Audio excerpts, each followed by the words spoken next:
Sahabatkompas.com, surat elektronik atau email merupakan salah satu sarana yang dapat digunakan untuk mengirimkan surat melalui jaringan internet. Melakukan surat menyurat dengan menggunakan email tentu menjadi kabar baik bagi lingkungan karena meminimalisir penggunaan kertas. Ini artinya, semakin banyak pengguna email dapat sekaligus mereduksi penggunaan kertas dan menyelamatkan hutan dengan mengurangi penebangan pohon.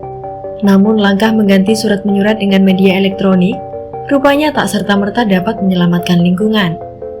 Hal ini dikarenakan secara tidak langsung penggunaan email ikut menyumbang emisi karbon yang menjadi kontributor perubahan iklim.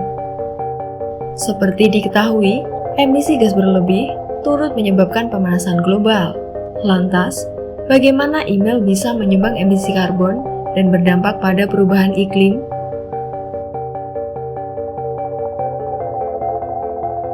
Dalam menyajikan layanan email, penyedia layanan tersebut membutuhkan server untuk menampung banyaknya email yang dibuat dan dikirim oleh pengguna.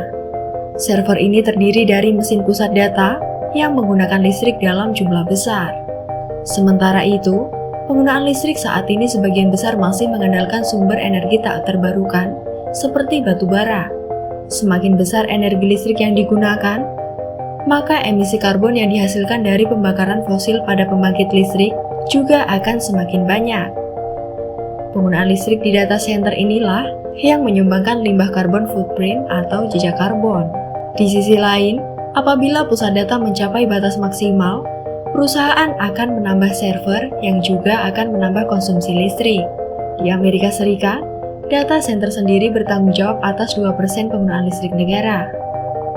Peneliti dari Universitas Lancaster Mike Berners-Lee menjelaskan, emisi karbon email tak hanya dihasilkan saat disimpan di pusat data, namun juga dihasilkan dari aktivitas berkirim email.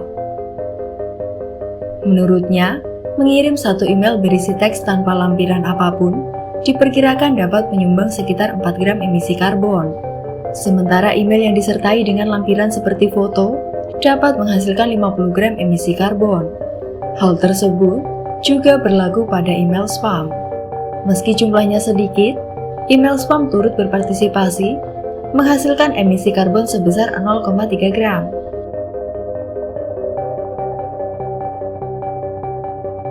Berners-Lee menyebut, mengurangi aktivitas berkirim email bisa menurunkan angka emisi karbon. Selain itu, mengganti file yang dilampirkan dalam email dengan sebuah link, berhenti berlangganan email, dan tidak mengirimkan email pada banyak pengguna, juga diklaim mampu mengurangi jejak karbon.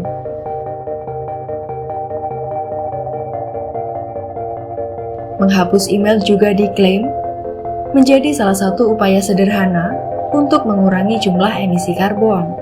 Dilansir dari The Good Planet pada tahun 2019, tercatat lebih dari 2,3 miliar pengguna global terdaftar menggunakan layanan email. Dan diperkirakan, terdapat 293,6 miliar email yang dikirimkan setiap harinya. Setiap 1 GB data yang tersimpan di data center diperkirakan membutuhkan pasokan listrik sebesar 32 kWh. Dengan asumsi seluruh pengguna rutin menghapus 10 email per hari, maka langkah itu diklaim dapat menghemat penyimpanan sebesar 1,7 GB atau setara dengan 55,2 juta kWh listrik yang digunakan data center. Country Director Google Cloud Indonesia, Megawati Ki menjelaskan bahwa dampak menghapus email untuk mengurangi emisi karbon tergolong minim.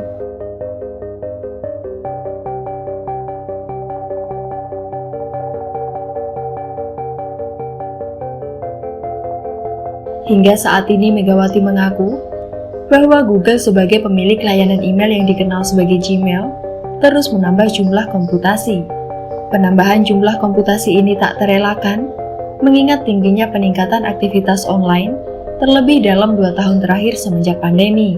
Meski begitu, Megawati menyebut, perusahaannya itu senantiasa mengurangi jumlah energi yang digunakan, yakni dengan menghadirkan daya komputasi 7% lebih banyak dengan jumlah daya listrik yang tetap sama.